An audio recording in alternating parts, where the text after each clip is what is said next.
দুজনে আমার থেকেই পালাচ্ছ বারে বারে, কিন্তু আমি প্রতিজ্ঞা করেছিলাম যে চিকু বান্টির সাথে তার বাবা মায়ের সঙ্গে আমি মিলন করাবই।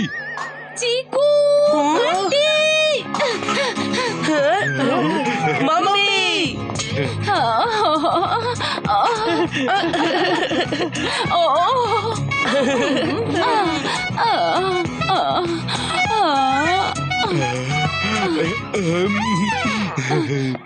তোমাদের দুজনকে খোঁজার জন্য কি কি করেছি আমরা।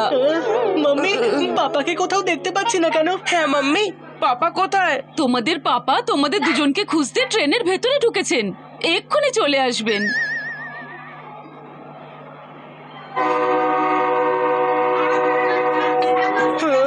মাম্মি এই ট্রেনটা তো চলতে শুরু করলো। আরে রাজীব তো এখনো এলো না। ও নো, মনে হচ্ছে ট্রেন ছেড়ে দিয়েছে। রাজীব, রাজীব, তাড়াতাড়ি ট্রেন থেকে নামো। পাপা পাপা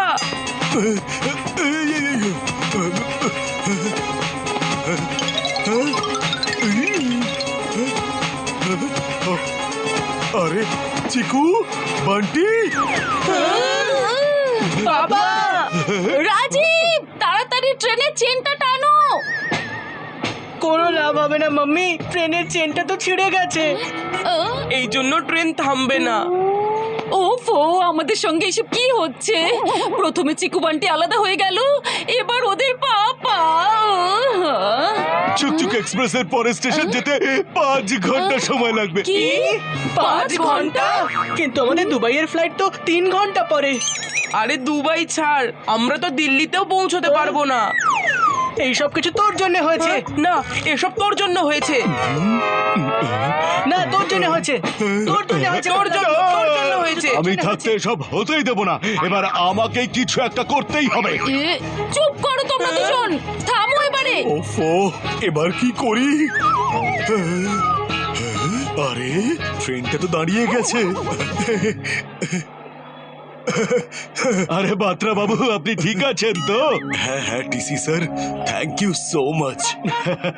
এবার আপনি তাড়াতাড়ি আসুন, তাড়াতাড়ি। ট্রেন হঠাৎ দাঁড়িয়ে গেল, কে থামালো ট্রেনটা? আমি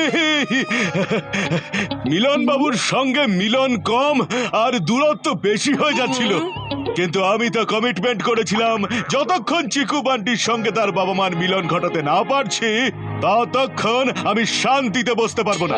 হয়ে গেল, টাটা। বাচ্চারা, বাবা সরি পাপ্পা, তোমার আগের মতোই দুবাইয়ের প্ল্যানটা এবারেও ভেস্তে গেল। সেরকম কিচ্ছু হবে না, আমরা দুবাই অবশ্যই যাব। হ্যাঁ, কিন্তু কিভাবে? আমার ফোনে এক্ষুনি মেসেজ এসেছে যে আমাদের ফ্লাইট 5 ঘন্টা ডিলে হয়ে গেছে। তার মানে আমরা দিল্লিও পৌঁছবো আর দিল্লি থেকে দুবাইও। Yes! যাই হোক, ভাগ্য আমাদের সাথে আছে। তাই এখন চিকু বান্টি যাবে দুবাইয়ে। Yay!